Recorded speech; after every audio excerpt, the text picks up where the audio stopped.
Hi everybody, it's Helen here from Bodywork-Pilates, and here we are at day 10 of our 10 days of Christmas Pilates. And today we are going to use all of the moves that we've worked with up till now, putting them all together into a sequence to create a program that you can use over the Christmas break should you feel the need to just do a little Pilates to open out, to stretch out, and to give yourself a little bit of personal me time.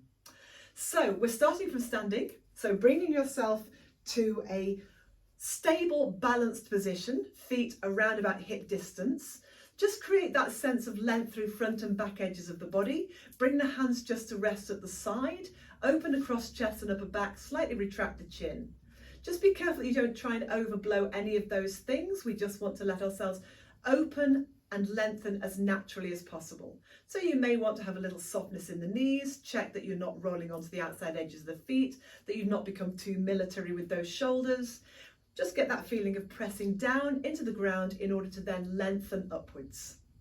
And pause for a moment, just settle and rest into the breath. Remember, the breath in Pilates can be overcomplicated, but essentially we want to breathe in through the nose, out through the nose or the mouth, and breathe into the fullness of your rib cage.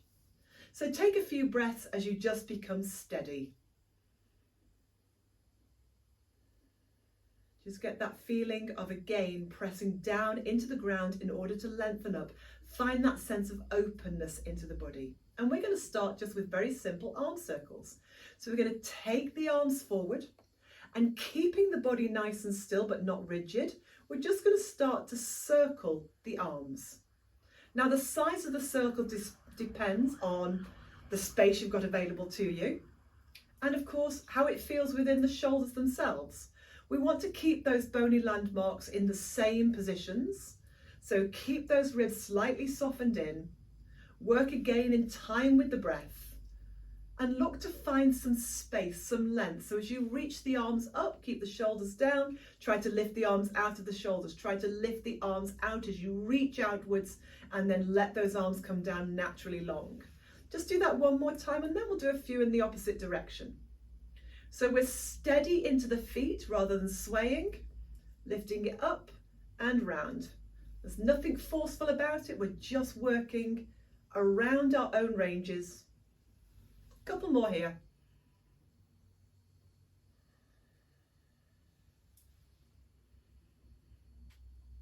And then bringing those arms back down as we move into our hip hinge.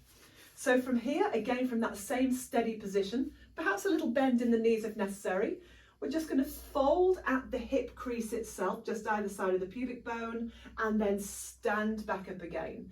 So once again, we're just mindful of the bony landmarks, and we avoid collapsing, maintaining the same sense of length through front and back edge of the body. And we're just going far enough to feel that's a little pull across the glutes, little pull into the hamstrings, and then lifting it back up by contracting. And you can do what you want with your arms. You could perhaps cross the arms over the chest if you wanted to.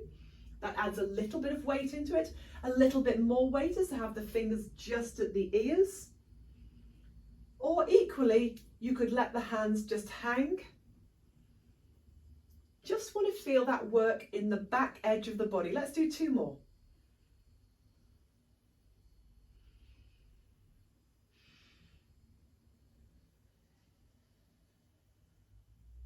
And then bring it back to center as we move into train.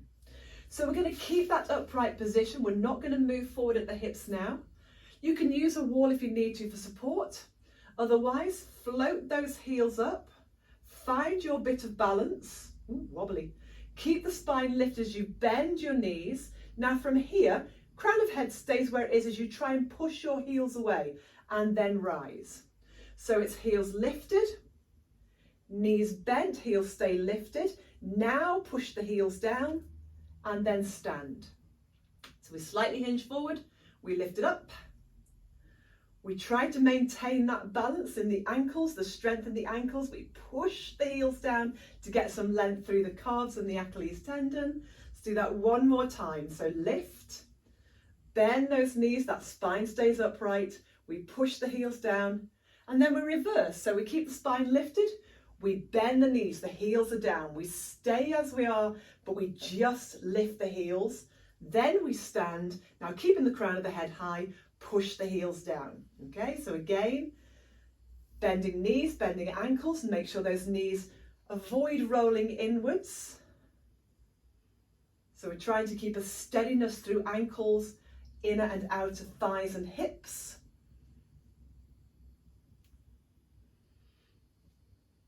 And one more time. So spine is up, crown of head is lifting. And then down. You might want to give those legs a little shake out. Okay, we're going to move into inchworm. I'm going to move onto the bench so you can see what I'm doing, but you'll probably lose my head. Okay, just so you can see what we're doing. It's really only the lower body you need. Oh no, you can just about still see me. Okay, so towards the back edge of your mat, we stand again nice and firm.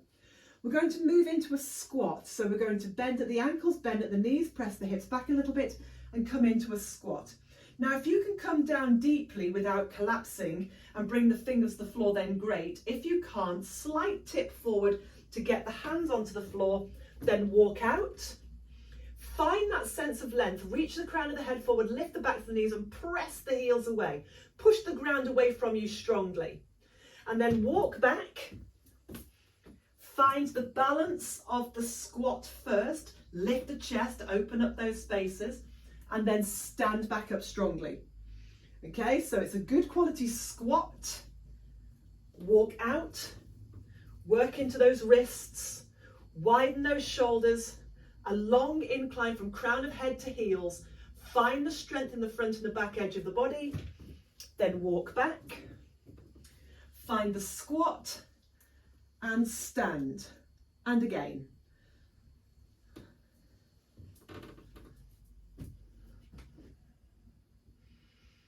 Just be aware of how that low back feels.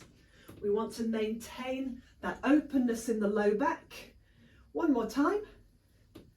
And this time, we won't stand back up again. We'll find our plank position, pause for a moment, nice strength there, and then knees come down and take the pressure out of the wrists.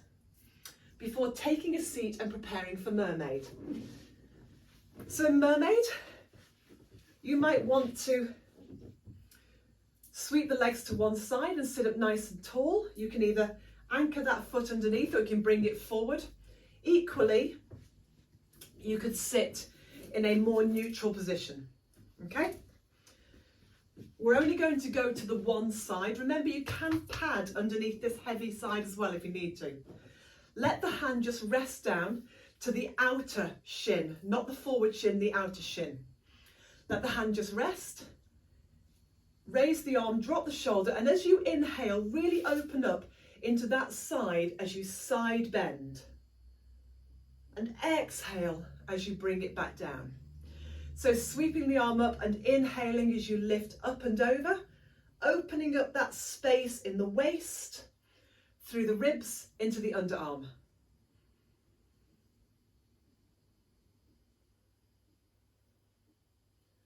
There's no rotation here. We keep everything very linear, just on the one line. We'll get to our rotations. Remember, there's nothing in this supporting hand, and this hip stays anchored well down. That's really important if you're working in a position other than the mermaid leg position. And then bring it back to center. Sweep the legs forward, give that a little shake out. Remember which side you went to. Okay, and you're going to lay down onto your side for clam. So you might want to put a little something between the arm and the ear. Ensure that you have a nice line through the neck, that you haven't allowed your head to press forward. Knees are bent, heels are in line with the bottom, shoulder stacked above shoulder, hip above hip, and lengthen away. And then keeping the pelvis very level, very still, just rotate that top knee through to the ceiling and then down. So it's just that little rotation as if we're trying to turn the inner thigh upwards. And work with the breath, smoothly working with the inhale and the exhale, keeping that same sense of length. And you should feel that just tightening around the outside edge of the hip and the glute. So a couple more of these, and again, remember which side you're lying on.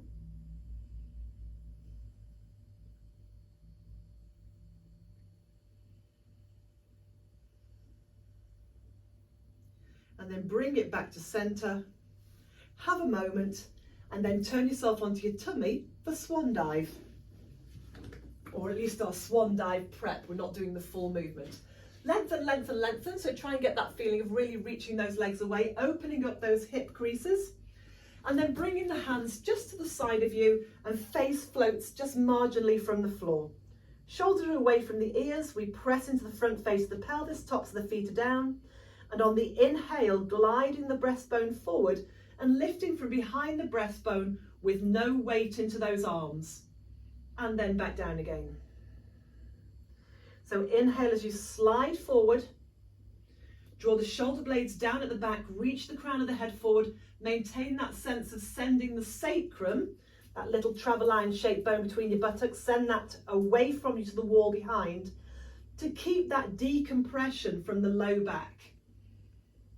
And of course, remember, at no point should we feel that the abdominals are pushing you off the floor. It's like somebody's got hold of the back of your t-shirt and is just gently pulling you up from behind the breastbone.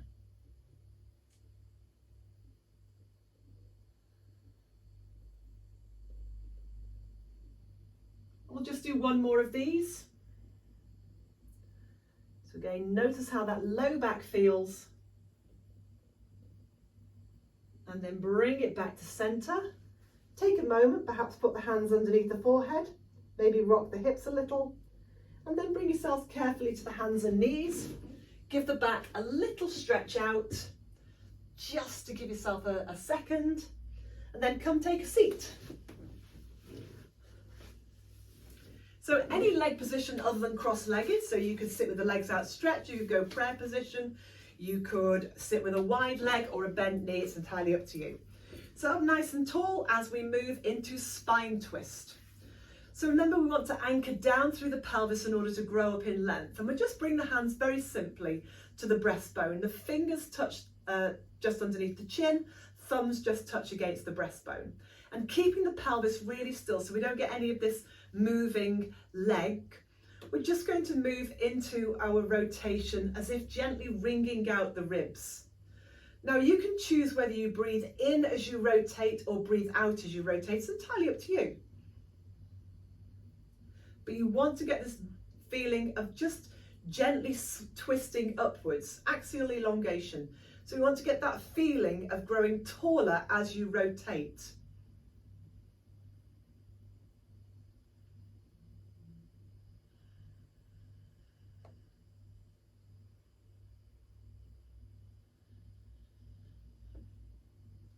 That's it. Just a couple more times again, very stable, very still, almost like you've got your pelvis set in concrete. So the pelvis feels heavy and set. You're anchored. And then bring it back to center. And release. Good. Let's do clam and mermaid from the other side. So we'll start with mermaid. So sweeping the legs to the other side if you're using the mermaid position. If you're not, go back to the neutral position that you were sitting in a moment ago. And we're going to go to the opposite side. So let the hand rest just to the side shin, not the front shin. Remember, you can lift this heavy side if necessary. With no rotation at all now, we bring the arm up with the shoulder down. And we inhale, really open up into the side body as you move into that side bend, and then back to center and release the arm each time just to relax the neck and the shoulder.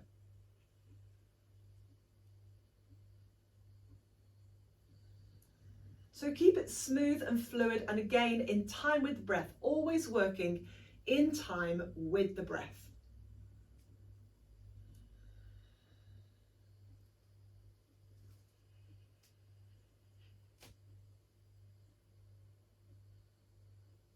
Let's just do one more of those.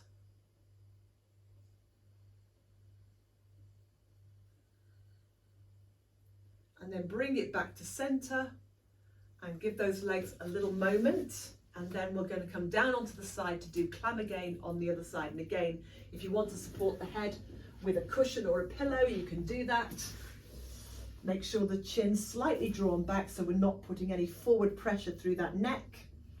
We've got shoulder above shoulder, hip above hip, the knees are bent, the heels in line with the bottom. And we're going to keep a sense of length running through the body as well, so this feeling of slightly lifting the waist. And then keeping that pelvis nice and still, just allow the knee to open up to the ceiling and then close. So again, we get this slight rotating, this wrapping around the upper thigh into the glute. It's almost like you're trying to pull that inner thigh forward and upwards.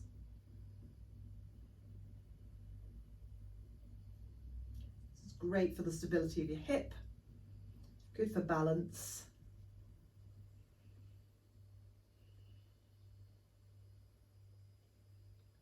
Just do another one of these.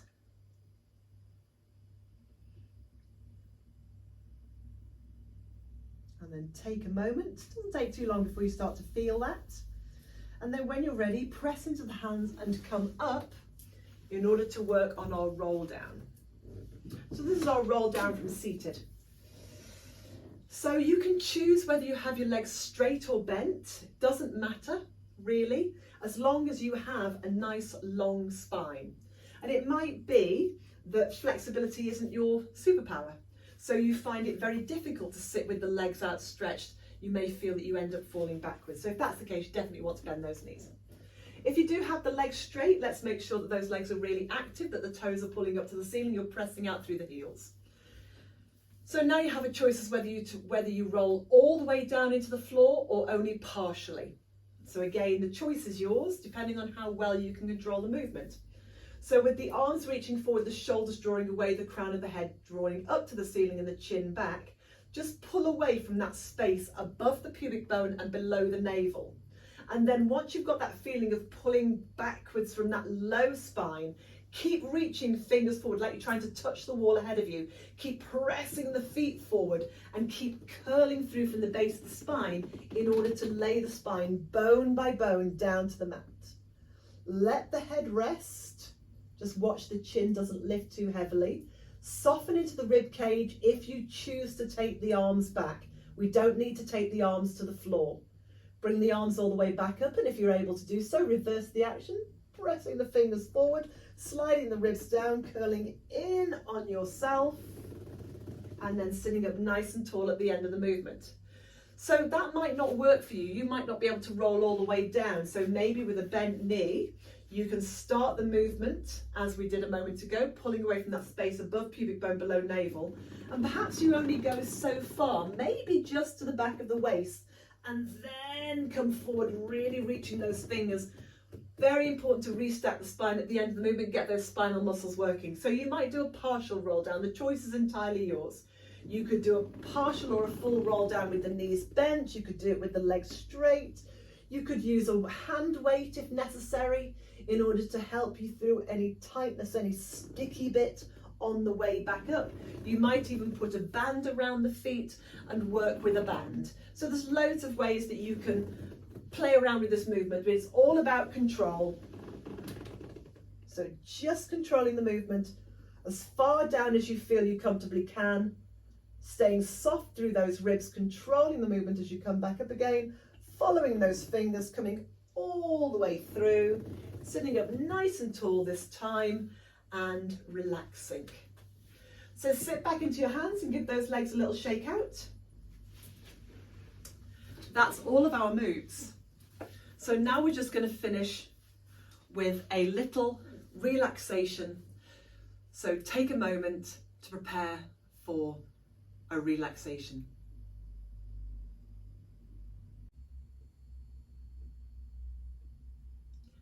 Allow yourself to settle. Whether you choose to sit or lie is entirely up to you, but just make sure that the entire body is well supported. Use cushions and pillows so that you can truly relax.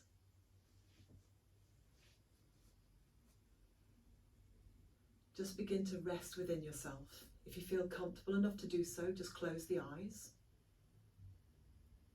But bring your attention, your focus to the breath, to the smooth inhale, to the full, complete exhale. Feel the body open and expand as you inhale, and feel the body rest and release as you exhale. Just stay with the breath for a few moments.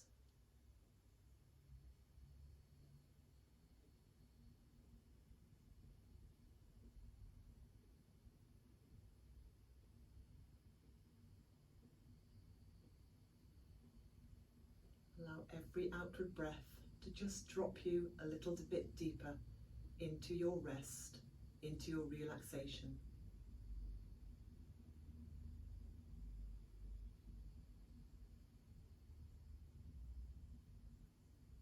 Every time you feel yourself drawn away, bring your attention, your focus back to the breath, and use your breath like a guiding rope just to hold you and to ground you.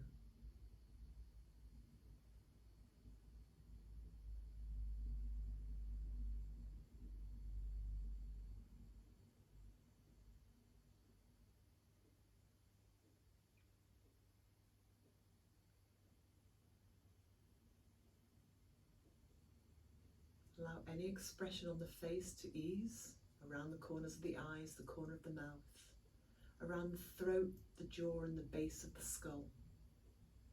Release the neck, relax the shoulders, allow the arms to be heavy. Release around the ribs, around the back, around the pelvis and the hips. Let the legs become heavy, and just feel yourself settling even more deeply, becoming even more grounded. You are steady, safe and secure.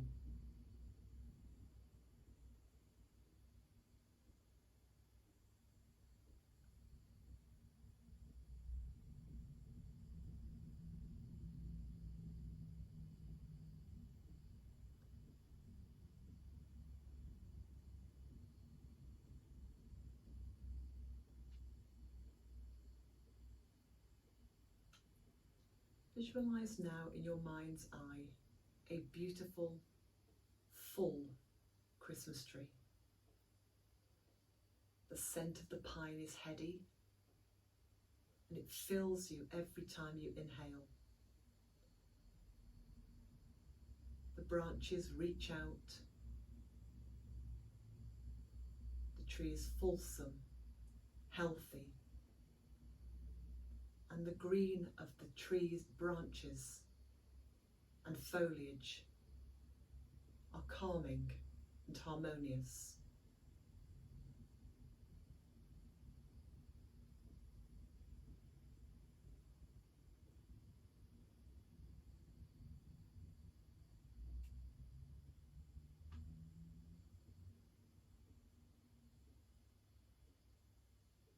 And as you look at the tree and at the end of each of the branches, just place a hope, a dream, like a little bauble on the end of every branch. Nothing is too insignificant and nothing is too outrageous.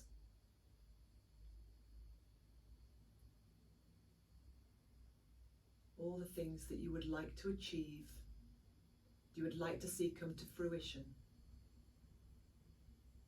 And pepper those with all the things that you're grateful for as well. And again, nothing is too insignificant. Nothing is too outrageous.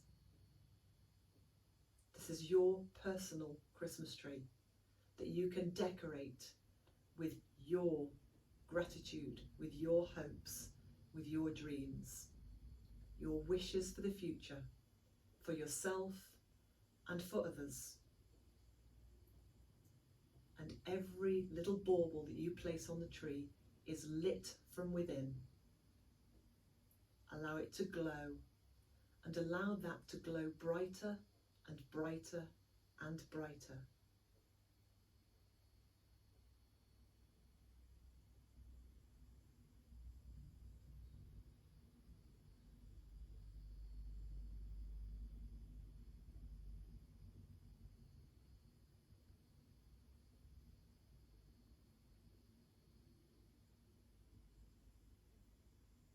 Stay focused on the tree, on the decoration of the tree. Allowing yourself to just steadily dress the tree with all of the things that you would love to see in your life. And perhaps even more of the things that you already have.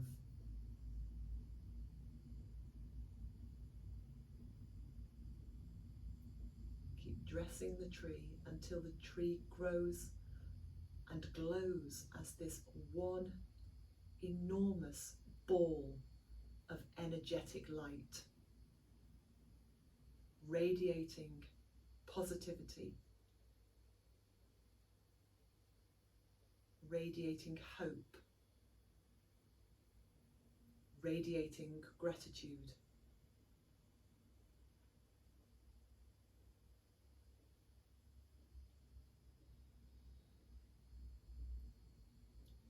And know that at any time, it doesn't just have to be at Christmas, at any time you can revisit this tree. You can check out the baubles and see how they are progressing. And you can add to that. You can dress your tree further as time goes on.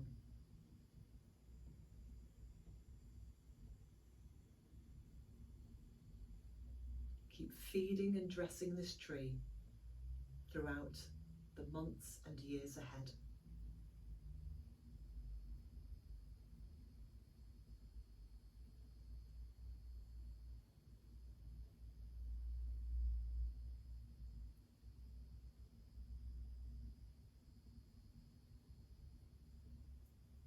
Take a deep breath in, and as you breathe out, just let that vision gently fade to the back of your mind.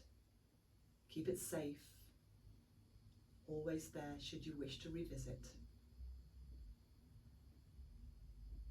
Allow your fingers and your toes to wriggle. Shrug the shoulders, roll the ankles, roll the wrists. Maybe just allow the head to turn a little from side to side.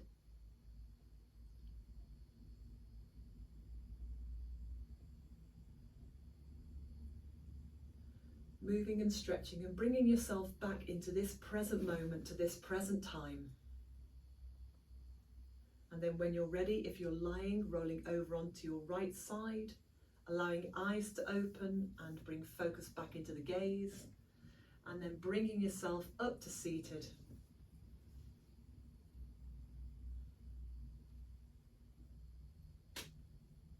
And that is the end of our 10 days of Christmas Pilates. I wish you all a very, very happy Christmas. Take care.